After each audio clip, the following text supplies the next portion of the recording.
Hey guys, what's up? MadSeason here, back with the follow-up in my memory series and my personal story playing World of Warcraft way back during release. This is where I share some funny stories and hopefully some interesting ones, as best as I can remember at least.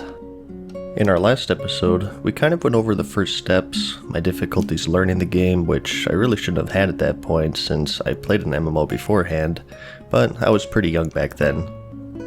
13 years was a long time ago. We talked about my first characters, which was at first a mage, then a warlock, and then my paladin, with my paladin being the character that I actually got past level 6.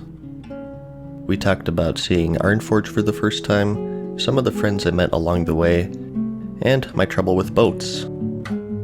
Since then, actually getting some good playtime in, I started paying attention and started to learn stuff. I used abilities, talent points, trained weapons, and even trained my skills. Although back then, each skill had ranks and I'd be shocked if I was adept enough to drag the new ranks into my action bar. In fact, I remember using the lower rank Divine Shield up until level 60 when I tried to Bubble Hearth once and I got broken out of it. So, until then, I was probably just using all rank 1 stuff, so I was better when I first started, that's for sure, but still a little rough around the edges. My paladin did end up being my first 60. I did experiment along the way though. Like I mentioned in the last video, I sort of went around Ironforge and noting what classes that I wanted to play, which was based off of looks mainly, which in hindsight was pretty silly considering that any class can look cool or lame just depending on what gear that the player has. Now, it's been a while, but the first alt I made, I want to say was a hunter, a dwarf one to be specific since why not? My other dwarf worked out to be pretty good. And to be honest, seeing that dwarf hunter in the cinematic was pretty cool, and I wanted to be just like him. I wanted to have a bear pet, and at this point, I was accustomed to the snowy hills of Dun Marag, so I knew how to do all of the quests there, so I wouldn't be learning a new class and doing new quests, which was overload for me back then probably. Don't take quests for granted back then. Even in the starter zones, some of those suckers were tough. Remember, this is before any quest waypoints, and in my case before Thoughtbot even. I was just playing the game, and I had no idea of any outside resource to help me figure stuff out. Not even YouTube was a thing back then, and of course I didn't have any add-ons installed. I think I only started with those once I started raiding because I had to get the Whispercast add-on, which helped automate the Paladin blessings in raids, which made Paladins playable in 40-man raiding if I'm gonna be honest. It was rough for us for a while there, but I'll get to that later. Back to quests. So, you were given these quests with no waypoints, and you had to actually read them to figure out where to go. I know, crazy right? Reading quests? They'd say go to the west or just north of here, and usually you'd be able to find them if you were thorough enough. So, having gone through most of the ones in Dun Marag, and even the next zone, Loch Modan, I was pretty set. Sometimes people ask me what my favorite zone is. It's a tough call, but for vanilla I think, I'd have to say Dun Marag just because it was the first one that I really explored. Now that I think about it, is it Dun Marag or Dun Maro? I've always said Dun Marag, so I'm just gonna go with that. While we're talking about quests though, another point I want to bring up, again relating to Star Wars Galaxies. Yeah, I'll be making a lot of comparisons to that by the way, since I gotta get you into my mindset. But in Star Wars, like I mentioned in the last video, it was super open world, and you were just sort of thrown in there with a knife and a melon, and you were told good luck. Really, that was it. There were no quests in Star Wars like there is in World of Warcraft, where you're told to go here and do this. Rather, to level, you just grinded mobs pretty much. The closest things to quests were called mission terminals, which gave you a waypoint to kill a creature lair, where the only variety is what type of creature you're killing. That was pretty much it though. And as archaic as that is, I think it really shaped my preferences in MMOs in general. It's why in these games where other people can't stand stuff that's grindy such as artifact power, I never minded it. I think mainly due to the grindy nature of Star Wars Galaxies. With how much fun I had in that game grinding, it's made me more open to repetitive tasks in MMOs in general. Hey, I got the salty titles, so I think that's a pretty good testament to how much I like grinding. I'm still working on the insane title though. But back on subject here, with this grind system to progress your character in Star Wars, seeing actual quests in World of Warcraft was like, whoa, this is different. Having a set path of certain zones and progressive quests to a lot of people seems pretty straightforward and common sense, but for me, and I think a lot of us who came from Star Wars, it blew our minds. I think looking back to World of Warcraft's structured style, it was probably better, especially considering that Star Wars is no more and it tried to become a clone of World of Warcraft in its dying breath. But still, for me, there's a certain charm to that sandbox style. Just being thrown into this massive world and having to figure out what the hell the goal is. And that's the beauty of sandbox games, there is no goal, it's what you make of it. Maybe the finish line was maxing out a certain profession, or maybe it was being the mayor of a player city, or maybe it was just exploration. So, going back into Azeroth here, this exploratory nature from Star Wars sort of carried over for me. Even if it wasn't quest related, I'd check out these caves, look for treasure, and just explore the world.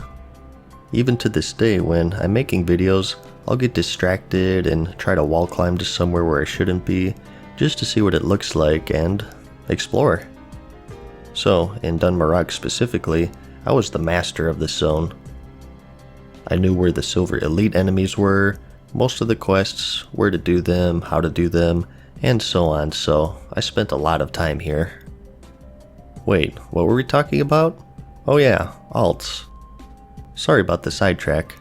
I'm just going where my thoughts take me at this point. So, my first alt was a hunter. And they were pretty tough to play back then because they had a dead zone. I think it was if an enemy was within 5 yards of you or something like that, you couldn't shoot at it, so you had to switch to melee. This was pretty rough back then because you didn't get your pet until level 10, and combining that with being new to the game, there were a lot of deaths. But I kept going because I had a carrot on a stick in front of me, and that was level 10 because that's when I was going to get my bear. Again, going back to the Star Wars Galaxies with the creature handler profession, I thought that it was so cool to have a minion fight for you, and when I saw the hunter class in action from leveling, I knew I had to make one. But remembering my past experience with the warlock from the first episode, I asked my buddy who got me into the game what level I actually got the pet, and he said level 10. So, that was my carrot on a stick with my hunter. I died a lot since it was pretty unforgiving early on with the dead zone and whatnot. But I gotta get level 10 and get my bear, I thought to myself. Just like the dude in the cinematic. So I persisted and persisted, and eventually I hit level 10. I went back to the starter town, and the hunter trainer there had a new quest for me. For this, you had to tame a few different animals located in Dun Marog. I think it was a boar, a saber, and a bear. It was a little more forgiving than in Star Wars because in that one, to train a creature, you had to find a baby, which could be really rare depending on what you're actually taming. You could even tame rancors in that game, but finding a baby rancor was really rare, and it might take you hours or days, and maybe even a full party of people. So, in comparison, the World of Warcraft style of training was a little more forgiving and straightforward. But you tame those initial 3 pets, you return to the trainer for each one, he sends you to Ironforge, and then you get to train any pet that you want. So many possibilities, a whole world of Pokemon.